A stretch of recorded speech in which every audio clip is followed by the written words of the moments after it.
Bienvenue à tous sur votre chaîne TV Actu France. L'aventure de Bruno et Coralie dans Mariés au premier regard continue de captiver les téléspectateurs. Alors que leur histoire semble tout droit sortie d'un conte de fées, le comportement du jeune marié fait débat. Ses nombreuses surprises et défis, cap ou pas cap, divisent les internautes, certains les trouvant envahissants. Face aux critiques, Bruno a tenu à s'expliquer dans une interview accordée à Télé Loisirs.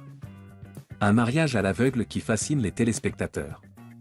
Cette nouvelle saison de Mariés au premier regard innove avec une expérience inédite, un mariage entièrement à l'aveugle.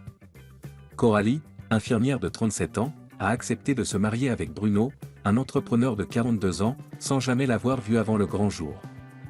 Cachée derrière une ombrelle pour préserver le mystère, elle a prononcé ses vœux malgré l'inquiétude de ses proches quant au physique de son futur mari.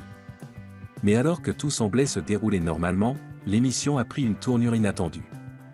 Les expertes Estelle Dossin et Marie Tapernou ont interrompu la cérémonie pour annoncer que le mariage ne pouvait pas être légalement reconnu, en raison des circonstances exceptionnelles. Après un moment d'hésitation, Coralie a confirmé son engagement, séduite par l'implication et la sincérité de Bruno. Bruno enchaîne les surprises et divise les téléspectateurs. Dès leur première soirée en tant que mari et femme, Bruno a surpris Coralie en lui proposant de quitter immédiatement la réception pour une escapade romantique. Curieuse et touchée par son enthousiasme, la jeune mariée a accepté sans hésiter. Mais si Coralie semble apprécier les attentions de son époux, une partie du public trouve ses nombreuses surprises et défis trop envahissants.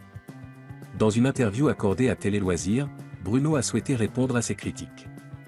J'ai vu qu'elle était contente, que ça lui avait fait plaisir, qu'elle était touchée. C'était le but.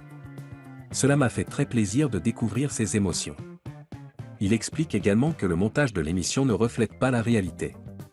On a l'impression que l'avion avec le message n'a pas encore atterri, que déjà elle est au spa. Or, l'avion c'était en juin et le spa fin septembre. Voilà pourquoi ça a pu paraître faire beaucoup. Autrement dit, les surprises n'étaient pas aussi rapprochées que le laisse penser l'émission.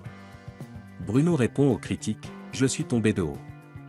Face aux critiques qui remettent en question ses intentions, Bruno s'est montré très affecté.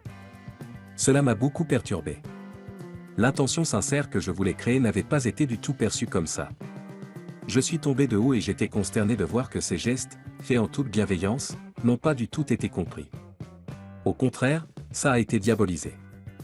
Cette vague de commentaires négatifs a eu un impact sur son moral. J'avais comme une chape de plomb sur les épaules. Je ne me suis pas senti bien pendant une semaine. Mais en discutant avec d'autres candidats de l'émission, Bruno a compris que ces critiques faisaient partie du jeu. Il a donc pris du recul et relativisé la situation. Chacun est libre de penser ce qu'il veut. Heureusement, je reçois aussi des messages très gentils et bienveillants. Tout ce que j'ai fait, c'était avec le cœur. Un couple toujours solide malgré la polémique ? Malgré les polémiques, Bruno et Coralie semblent toujours aussi complices et amoureux. Le couple continue son aventure idyllique, et la suite de leur parcours promet encore de nombreuses surprises. Le jeune marié arrivera-t-il à convaincre les sceptiques de la sincérité de son amour pour Coralie ?